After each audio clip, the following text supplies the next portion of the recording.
Hello everyone, welcome to our classes Dive to Learn. My name is Diksha Saraswat and I have qualified NTUGC NET home in Home Science in December 2019 attempt, and we are going to continue our important topic series on home science, and आज हम करने वाले हैं different tests used for the estimation of presence of nutrients in food की हमारे food में nutrients various nutrients की present के लिए हम कौन कौन से टेस्ट यूज़ करते हैं उन्हें चेक करने के लिए। ये टॉपिक बहुत ही इम्पॉर्टेंट है बिकॉज इससे कई बार एग्जाम में क्वेश्चन आ चुका है। मेजर फॉलोइंग में कई बार क्वेश्चन आ चुका है। आज हम इसको डिस्कस करने वाले हैं। First we are going to talk about test use for carbohydrates. First is iodine test, second is Benedict's test, Osazone test, Felling's test, Selivanov test, and first we will talk about this iodine test. Iodine test or iodine solution. This test is generally used for estimation of starch in a sample. A few drops of potassium iodine is placed on the sample. If dark blue or black color appear, it means presence of starch in sample. So this test is used for starch. अगर हमें किसी भी food में किसी भी sample में हमें starch का एस्टिमेशन करना है तो हम उस सैंपल को लेंगे और उसमें कुछ बूंदे पोटेशियम आयोडीन की डालेंगे, एंड देन अगर वहाँ पर डार्क ब्लू और ब्लैक कलर हुआ अपीयर हुआ तो हम समझ लेंगे कि वहाँ पर स्टार्च प्रेजेंट है। तो ये बहुत ही सिंपल था, आपको इजीली याद हो जाएगा। तो आयोडीन टेस्ट किसके लिए यूज होता है? This iodine test is use for starch. तो एग्जाम में बेसिकली मैच द फॉलोइंग में इनका यूज ही आता है कि किसके लिए ये यूज होते हैं। So next we are going to talk about Benedict solution. तो this Benedict is a mixture of sodium carbonate, sodium citrate and copper and act as a chemical reagent.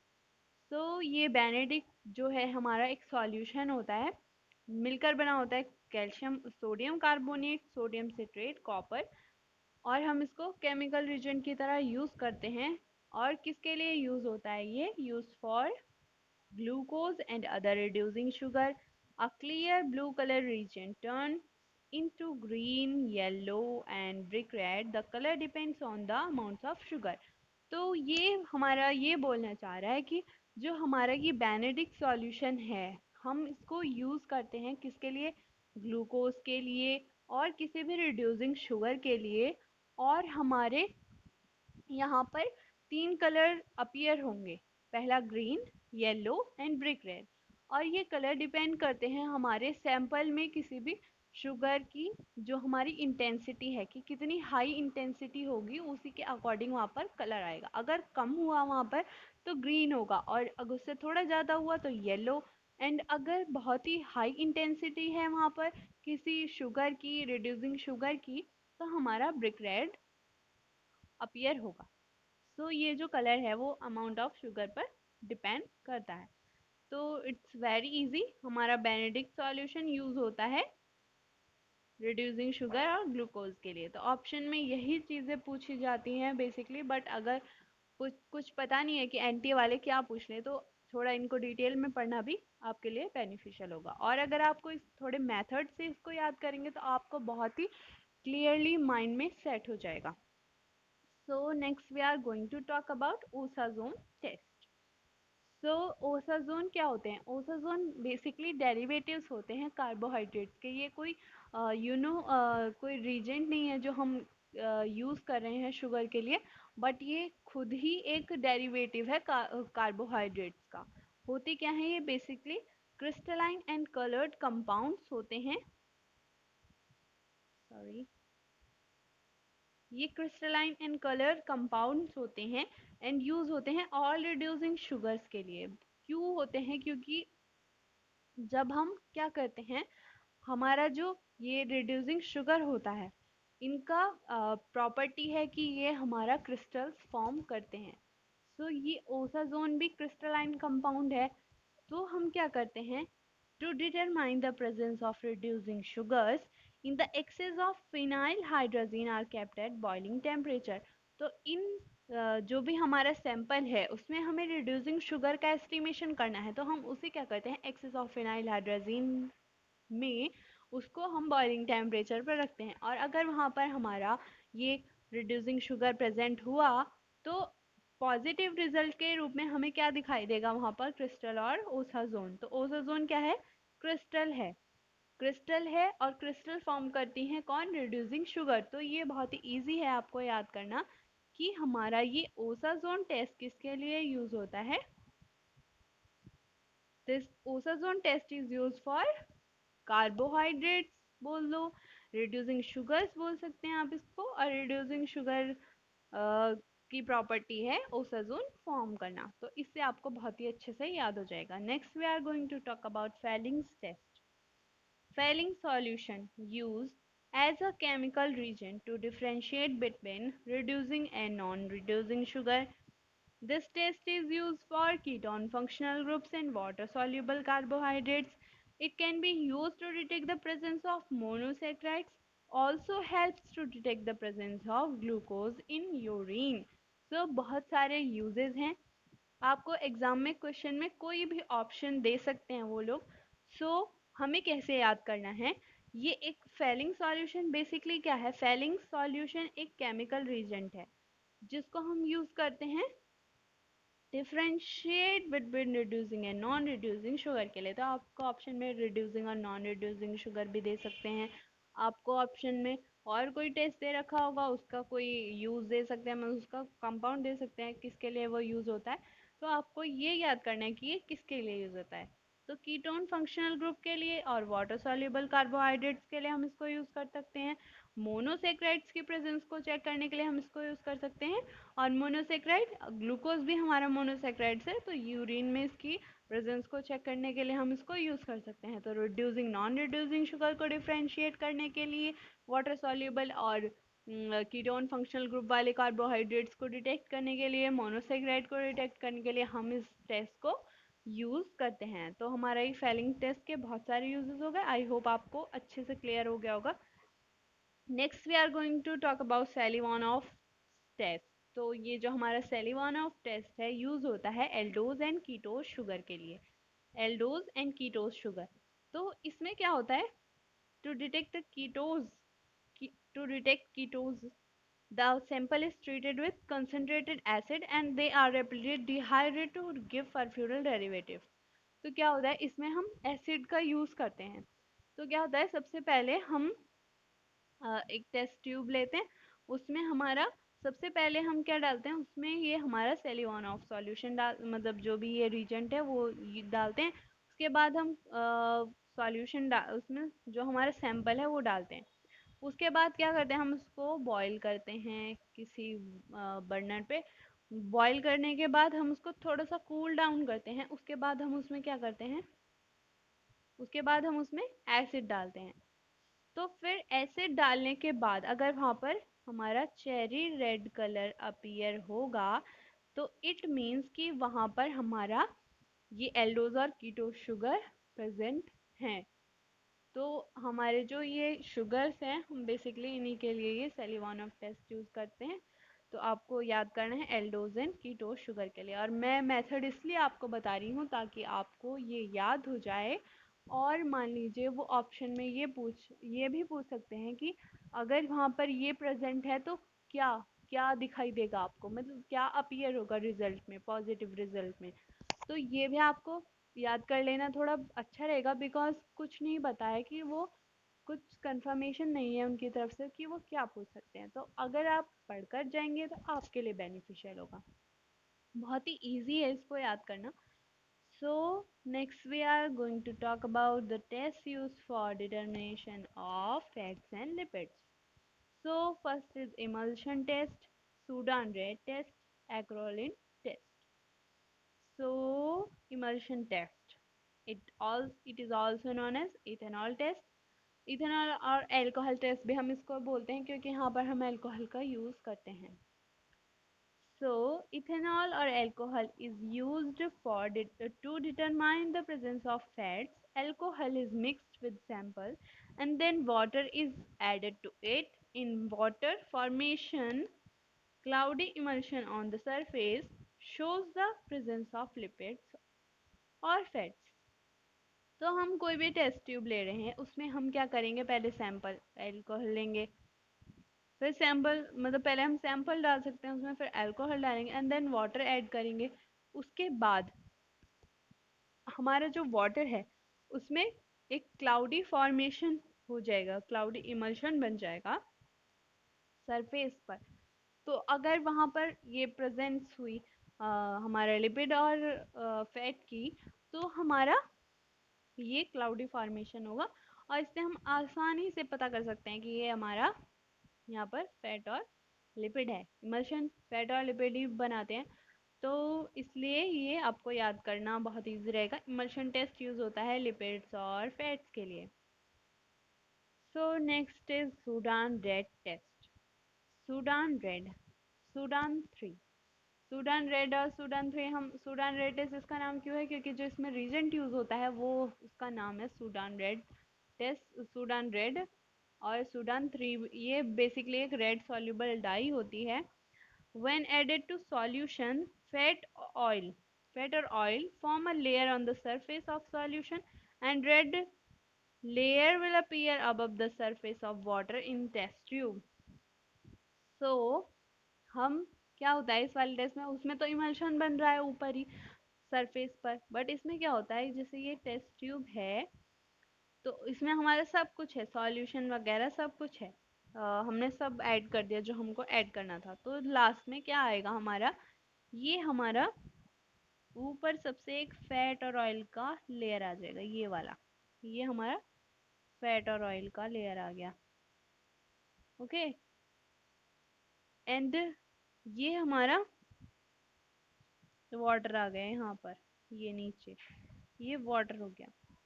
तो बीच में जो ये स्पेस है यहाँ पर हमारी रेड कलर की एक लेयर आ जाएगी सरफेस पर, अगर पॉजिटिव हुआ। ओके, सो हमारा ये सूडान रेड टेस्ट में क्या होता है, हम जो हमारा सॉल्यूशन है उसमें फैट और अगर ऑयल होता है तो हमारा सबसे पहले फैट की लेयर ऊपर आ जाएगी, उसके बीच में हमारा एक रेड रिंग टाइप का लेयर बन जाता है और उसके नीचे हमारा वाटर आता है, मतलब अलग अलग हो जाता है water and fat. So next is acrolein test. ये भी हमारा फैट और ऑयल्स के लिए यूज होता है। The sample heated with some crystals of potassium bisulfide in test tube and irritating color odor produced if fat or oil present in the sample। तो ये बहुत ही सिंपल सा टेस्ट है। सिंपल हम सैंपल लेते हैं टेस्ट ट्यूब में एंड फिर उसमें हम क्या करते हैं, पोटेशियम बाइसल्फाइड के कुछ क्रिस्टल्स हम उसमें ऐड करते हैं और अगर वहाँ पर हमारा फैट और ऑयल की प्रेजेंस हुई तो हमारा क्या होगा, एक बहुत ही इरिटेटिंग ऑर्डर होगा। इरिटेटिंग मीन्स कि हम उसको थोड़ा टॉलरेट करने में प्रॉब्लम होगी हमें। तो ये हमारा हो गया acrolein test. Next we are going to talk about test use for protein estimation. First is anhydrous Jaldal method, UV absorption or UV visible spectroscopy or biorate test. So, ninhydrin test. This test is used for analysis of amino acids. Amino acids protein के लिए हो रहा है, of course amino acids होंगे।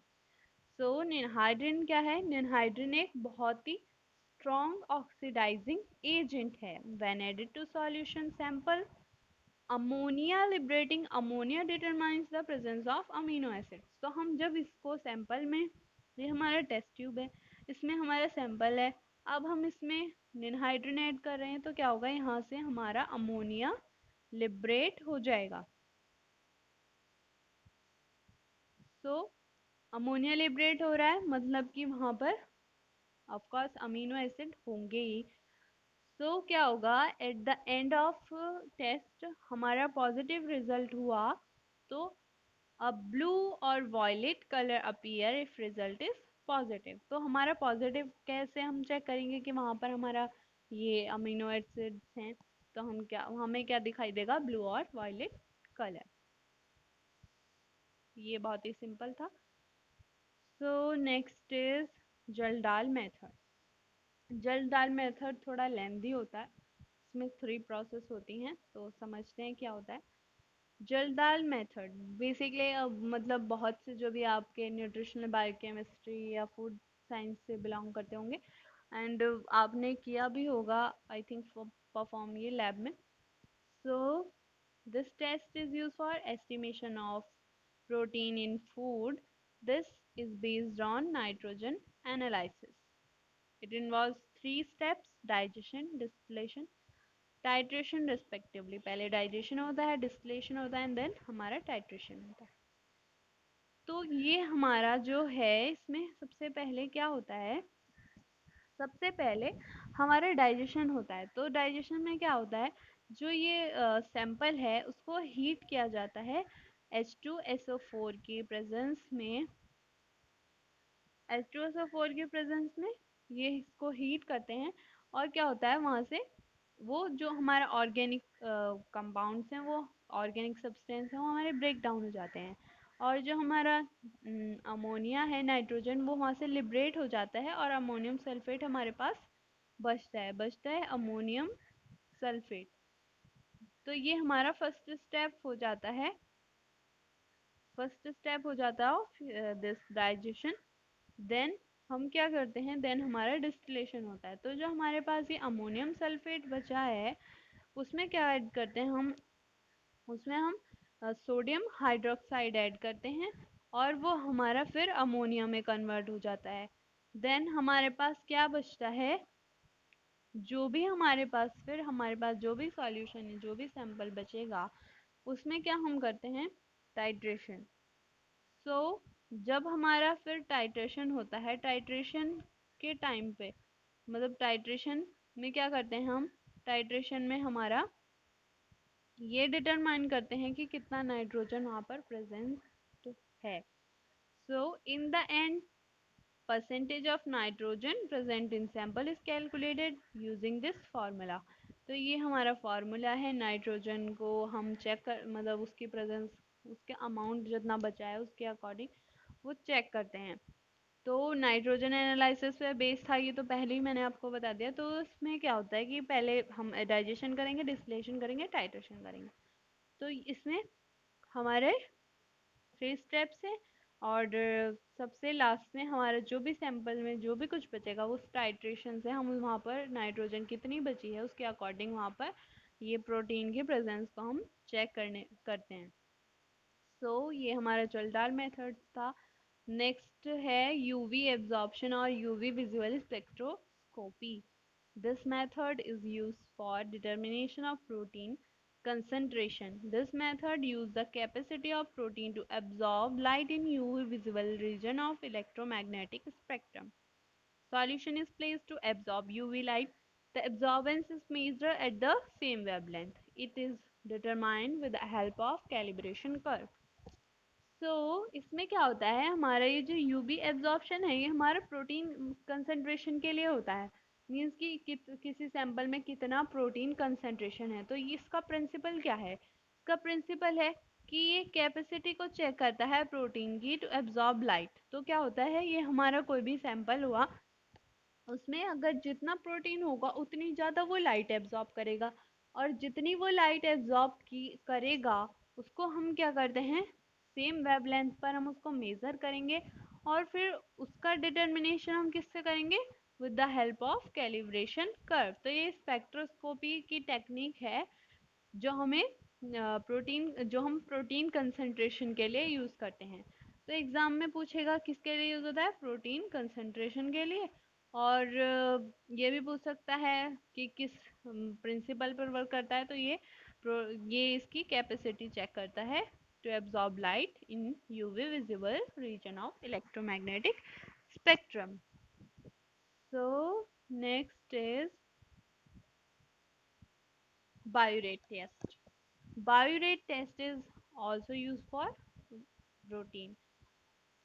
तो इसमें क्या होता है हमारा, अगर ये बायोरेट टेस्ट में हम क्या होता है, हमारा लास्ट में वॉयलेट और पर्पलिश कलर अपीयर होता है.